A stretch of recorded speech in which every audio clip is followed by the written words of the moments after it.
So, would you agree that sex is a huge part of a relationship? I'm going to assume you would, at least most of you, right? And the reality is that it is. At the end of the day, I have seen so many couples uh, fail, to be honest with you, due to a huge disconnect sexually, right? Now, of course, there's a lot of other reasons or things that plays into it. It's not as simple as it's just the sex is bad, that's the end of the story. But it's something that we have to be mindful of. Now, to help you with this issue, with this topic, right? I want to help you understand what men view as amazing sex. Because I do think, and I say this with love and respect, I think there's a lot of women who just feel like they're great in the bedroom, right? And you might be. I don't want to take anything away from anybody. But I think that sometimes in this kind of a pride towards it, there's a unwillingness to learn and grow and become better in a way that can really enhance a relationship. Now, this video is not to discuss or make the argument of when you should be having sex, because I know some will bring that up, right? We know if you are a believer, then it's about waiting till marriage, but I always say I acknowledge and recognize that plenty of people are going to engage before then. And I still think it's important to have this knowledge so that when you are engaging in it, you're putting yourself in the best position possible, okay? And again, we're leaving out the other issues when it comes to sex and at what point you're having it. But let's just get into what men find as amazing sex, what they consider amazing sex. And one of the first things, and it's so important, is your enthusiasm, desire, and energy towards it, okay? So listen, for a lot, I don't want to say vulgar stuff, but there's some people that'll say like, all of it feels the same. Okay, if you catch my drift. But what can separate, and I don't necessarily agree with that, but what can separate it is the energy a woman brings in that situation. And that starts with her enthusiasm with it. Now, this is why it's so important for you as a woman to recognize or to understand, don't engage if you are not, one, truly desiring it and truly enthusiastic about it, right? And truly comfortable, okay? Because there's a lot of women who will allow themselves to have sex with a man, maybe because they just want him to like her, or, they feel like this is what's expected, so they engage in it, but they're not truly comfortable yet. And they're not truly excited about this at this moment for various reasons. And that ends up impacting the actual performance and experience of it. And it can impact it in a way that now makes it harder for two people to move forward in a healthy relationship. Now, if you're struggling to understand or grasp that, let's flip it for a second. How many of you have maybe experienced sex with a man where, let's say, it was bad, right? Let's say it was very fast, okay?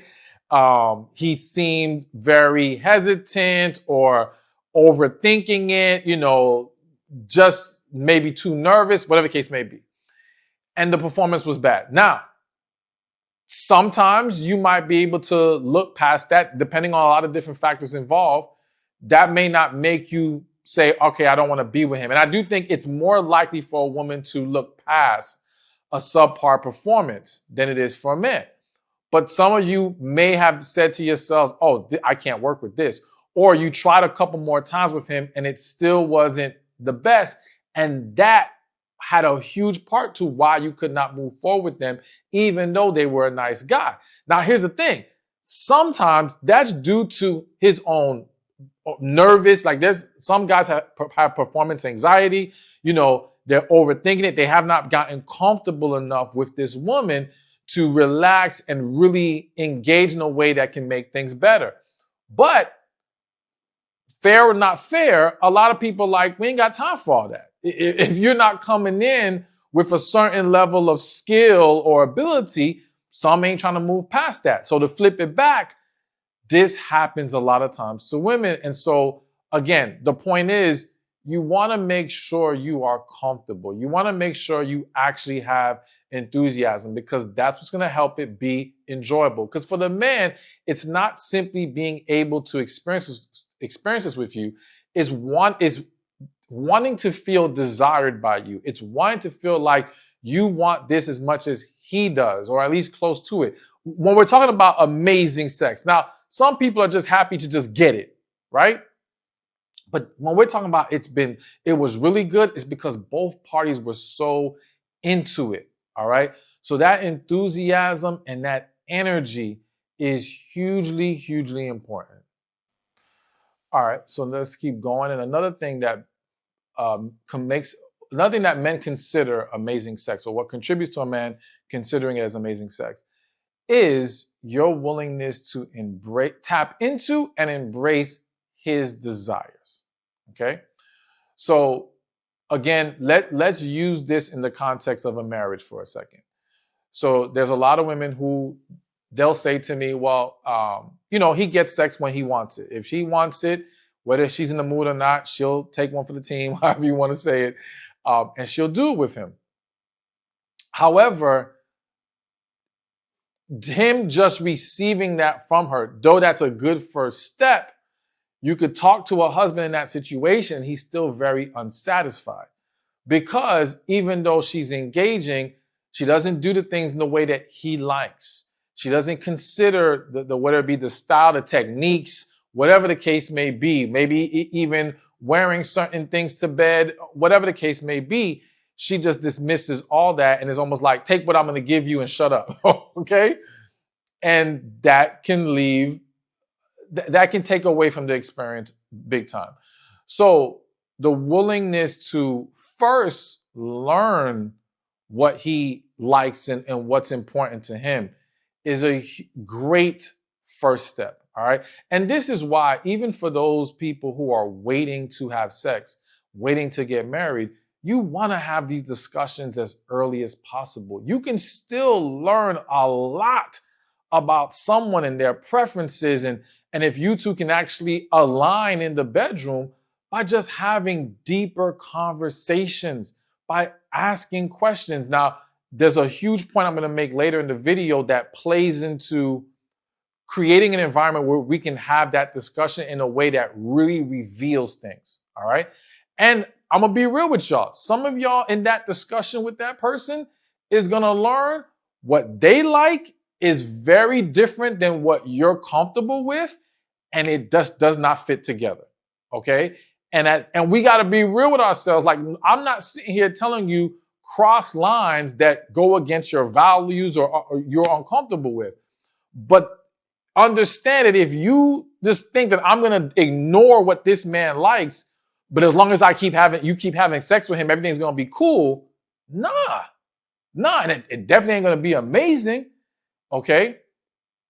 So learn it, right?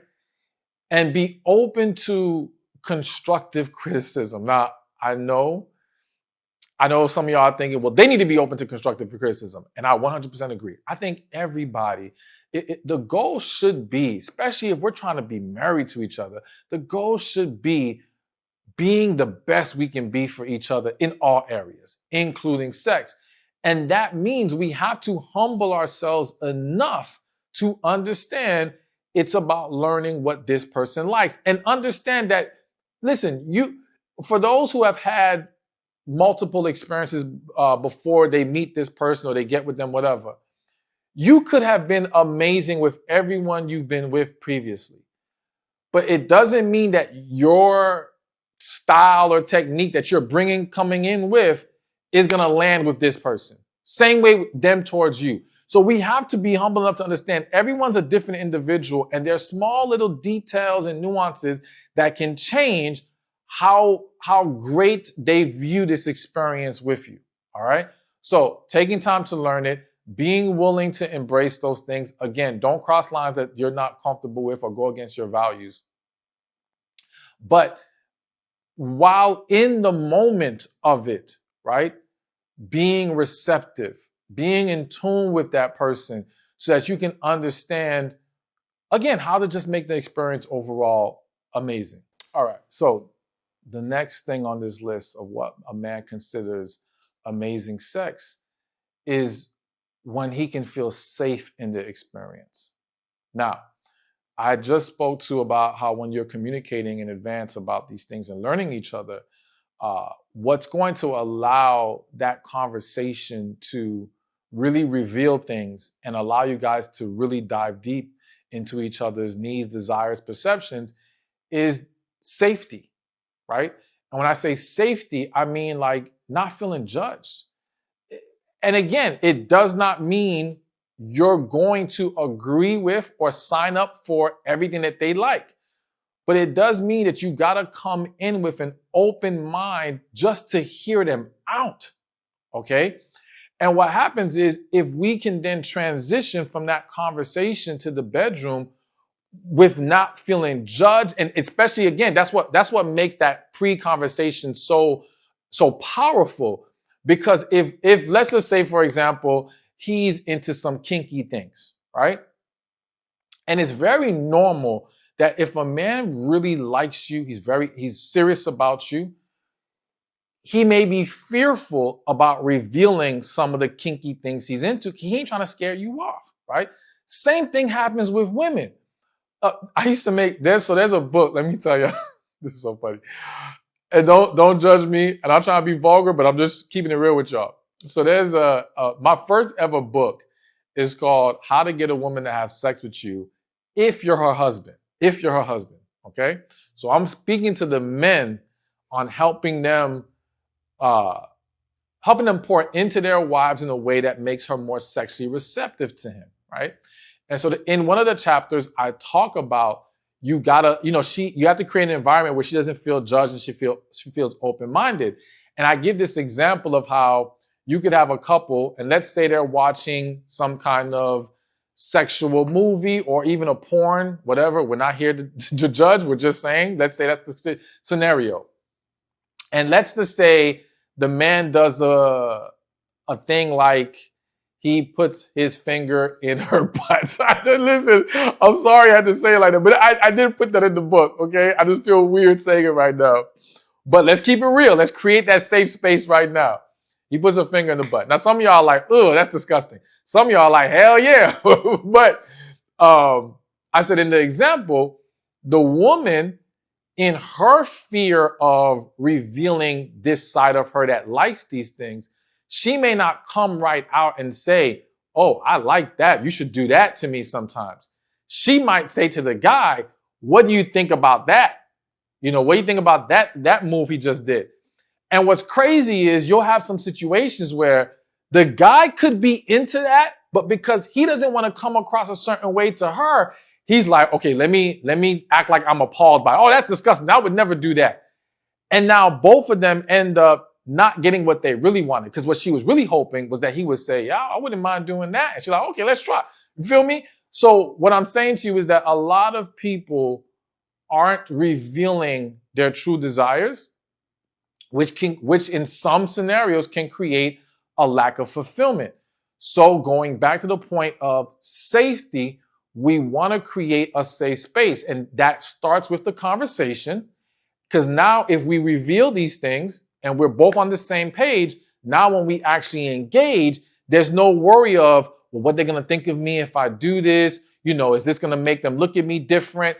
And those issues, fears, and thoughts has derailed so many people's experiences and has hindered many people's marriages from taking things to a whole nother level with each other. Okay? So creating that safe space, very important for the both of you, to be honest with you. But when that safety is there, it will enhance the sexual experience and make it very amazing. All right, so we got a couple more to go and some points I want to stress at the end. But another thing that men consider amazing sex, or another factor involved, is validation. Okay? So, and this is a tricky one, and I'm going to tell you why it's tricky in a second. But let's focus first on validation.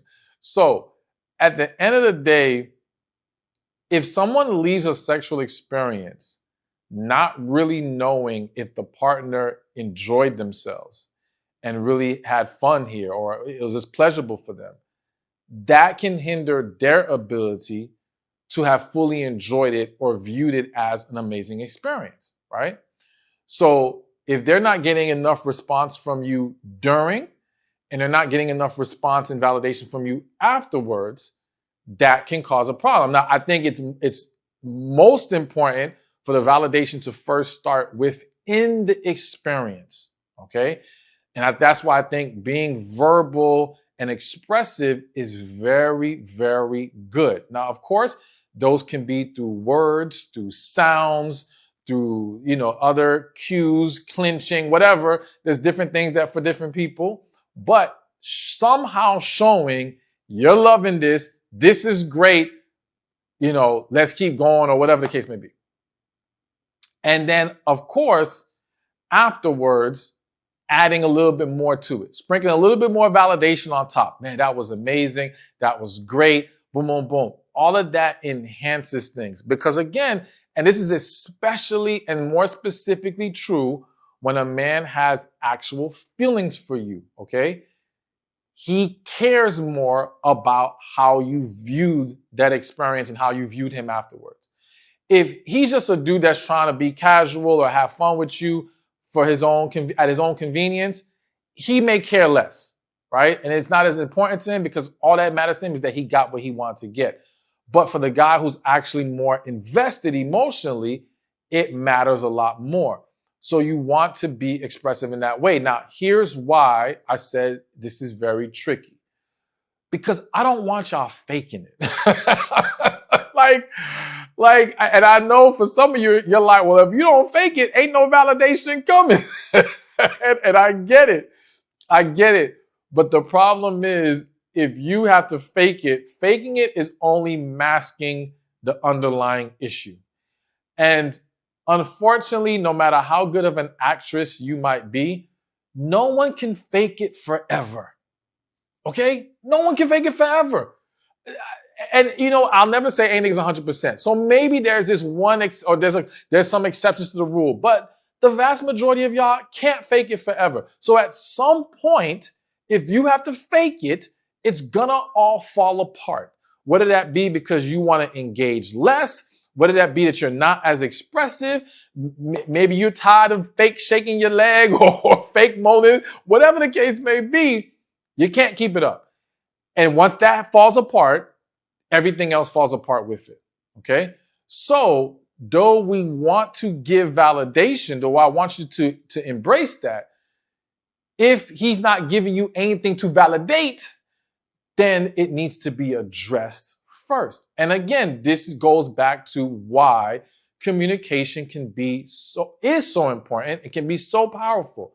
Because if we lay down the rules in advance, that, hey, we can talk to each other about this and give constructive criticism and all these things, then it takes the pressure away from feeling like you can't say anything right now.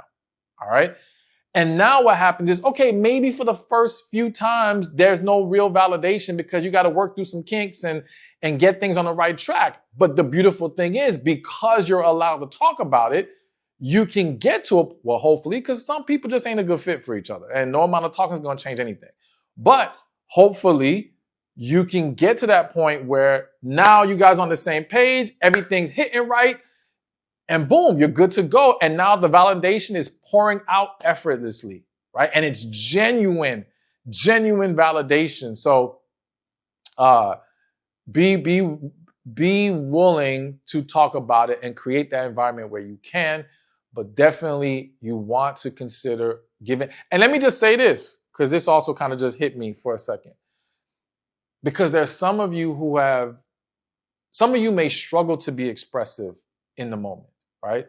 Not because it's not good. You may have your own fears or your own things that's holding you back, or you're not comfortable with that yet, right? And so I just want you to be mindful of it and work on it, right? Or even ask your partner, like, are you cool with the fact that maybe I'm not the most expressive during, but I am enjoying this. I do love it, boom, boom, boom. And, again, give them the safe space to be honest with you. Like, well, I could use a little bit more encouragement or validation. All right, boom, let's work on this. Let's just try and get more comfortable. And it might take you a little while to really get in the groove, but as long as you're aware and you're working towards it, then it can get to an amazing place. All right, so now another important factor to what men consider amazing sex, and this is more so from a longevity perspective, is that it's consistent. like, don't get me wrong. I know we're hitting a lot of points about making that specific experience amazing, but at the end of the day, that consistency is something that we can't forget when our focus is a serious relationship, right? And our focus is marriage. And so with that in mind, this again is why it's so important to lay down the foundation and the framework that's going to allow it to be consistent. And so one of the things that's really hitting my spirit strong right now is one of the huge disconnects that men and women have when it comes to sex is that a lot of men are being told that women are just like them. Women want sex as much as them and all this different stuff. And the reality is that men and women are wired very different. So one example, because there's a lot of layers to this, but one example is and this doesn't apply to every woman, but I do think it applies to most. Most women have a very strong emotional and mental component to them being sexually receptive to their man, to them being consistently, especially sexually receptive to their man, right?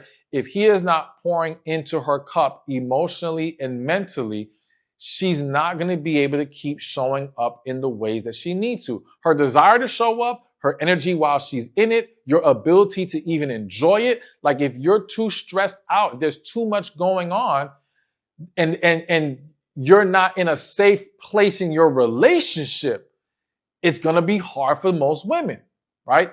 That's not the same for most men. For most men, it's more so about attraction, desire, urges. That's it. A lot of other stuff can be going on and it's not going to bother him like that. So one small example, let's say you're married and your husband's decided to leave the kids with a family member so y'all can have some alone time, right? And some get it in time. But so to him, it's like, all right, kids ain't here. We got the environment set. We good. But to you, if you don't like that family member or something about that family member makes you uneasy with the kids there, you ain't going to be able to feel comfortable. Most women, I'm not going to say you, but most women ain't going to be able to feel comfortable. So to that man, it's like, what's the problem? But to you, it's like, yo, why would you take the kids over there? Why did you talk to me about it? Because I don't like them or I don't trust them. And that alone can completely throw you off. So what I'm trying to convey here is when we talk about creating the framework and foundation for consistent sex and consistent amazing sex, it's about letting that man know what you need, what pushes your buttons or what deflates your tire. Okay. So when I say deflate your tire, like some of y'all could have ever met a man or in a relationship and you could have been ready to get it on, right? You were looking forward to it. And then he says some of the stupidest things and you're completely turned off. Your tire has been deflated. Okay. He took all the air out of it. And again, now sometimes there's just some situations that just you can't do nothing about. You can't control it's going to go that way. But a lot of that is, again, understanding what pushes your buttons and what causes problems and having those discussions beforehand as best as possible. Because I know it's not easy to like run through a whole list of turn-offs and turns on and off. I think it shouldn't be hard, but I know for a lot of people, sometimes it'll take time to really dig into all that. And for some of you, you may not even know all of your turn on and turn offs, turn ons and turn offs. But again, having that discussion as early as possible and diving as deep as possible is going to be very important to creating that healthy environment, right? And letting him know what you need to feel more receptive, how you want to feel loved. One more thing I'll mention, because I see it happen in marriages all the time, is women have a great value on non-sexual intimacy. So one of the complaints I hear a ton from women is the only time their husband wants to touch them is when he wants to have sex, which then makes the woman feel very devalued, like she's just a piece of meat, right? And so again, to the man, he may not understand why that would be an issue, because for him it wouldn't be an issue. But if you communicate to him, and if you say, well, Stefan, why aren't you telling him this? I did. I told him this in the book, and I tell him this in a lot of different other venues and ways. But letting him know that you need affection aside from sex that doesn't always have to lead to sex, all right? And establishing that as early as possible. And I have to say, rewarding that as well. You want to show him that you appreciate it and it works. So that means, okay, if he's been giving you affection throughout, let's say, the week, right? And he hasn't been making moves on you, all right, man, maybe you initiate something to show him that, okay, because you've been giving me what I need, so I'm going to give you what I need. Give you what you need. You're not going to wait for him to always have to initiate it. You're going to initiate it because he's pouring into you the ways that he needs to, right? So those factors, and of course, a lot of different things, will help create that consistency to have that amazing sex. All right, so before we wrap this up, I want to give 3 quick pillars or important pieces of foundation necessary for you to achieve this amazing sex with somebody. And again, really, even though I said we're acknowledging that this can happen at any point for somebody in their dating or relationship experience, these 3 pillars I really want to be focused about the person that you're going to marry and be with, right? Because this is super, super important. And when these things are not there, it has completely destroyed tons of relationships and marriages. So 1, communication. We done talked about it throughout this entire video, so I'm just highlighting it one more time. You gotta be able to communicate. You gotta be able to constructively criticize each other. You gotta be able to talk about what your needs and desires are, all of it. And you gotta be able to express appreciation, validation, all right? If you skip communication, you are going to undermine your ability to achieve amazing sex and quite frankly, to experience a long-lasting, happy, successful relationship and marriage, okay? The next one that I think a lot of people overlook is health, okay? A lot of people's experiences right now are being derailed by health issues. Sometimes they're clear and obvious, and sometimes they're not. So there are some people where, let's just say, for example, they're constantly tired, and that constant fatigue is not allowing them to show up with that energy in the experience, which then doesn't allow the experience to be that great, right? But their fatigue is because maybe they need to make some changes to their diet. Maybe they're deficient in something. One nutrient I always kind of bring up that people overlook is vitamin D. Tons of people, the majority of people, to my understanding right now, are vitamin D deficient. And that stuff makes a huge difference, okay? Or it can. And there's a lot of other things to consider. But health is huge. Now, of course, for the men, if I'm talking to the men, some of them are having erectile dysfunction issues, right? And again, that still goes back to health, heart health, hormonal health, all of it. So making sure we're taking care of ourselves, making sure we're eating right, we're exercising in the way that is good for our body, because every workout program ain't good for you. Every diet ain't good for you. You got to find what truly works for you and your partner so that you can be optimized in a way that allows you to really show up in that experience. And not just the way you show up, but how much you get to enjoy it. Because if your health is not in order, you won't enjoy it the same, right? But when you're on point, or when you're doing better in the area of health, it enhances things for you as well. So health, another big one. And then the last one that I think is, to me, this is the true key to long-lasting, amazing sex. And that is connection. Now, I know some of y'all were like, God. and yes, right? Because God is always important, even though some people might find it weird to connect God to sex. But I do believe that when God is at the forefront of the relationship, that allows relationship to be healthy and happy. And health and happiness, it enhances the sexual experience, right? But I really want to hone in right now on connection. All right. True alignment between two people. Because one, when there's genuine feelings alone can enhance the experience, right?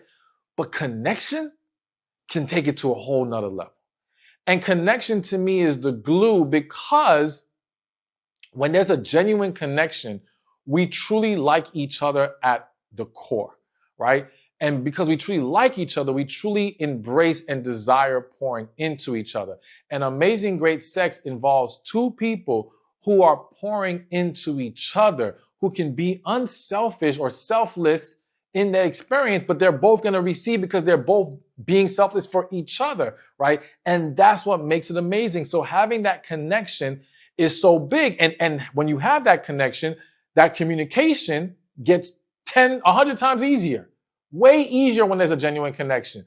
Which with that communication, you can address health issues and things of that nature. Like everything can start to fall into place when there's genuine connection. And let me say, because we talked about safety earlier and not feeling judged, when there's genuine connection, we can both truly be ourselves.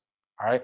And that unlocks another level of amazing sexual experience. So consider all of those things and make sure all those ingredients are involved. But yes, understand that for a lot of men, again, we're not even going to worry about the casual thing.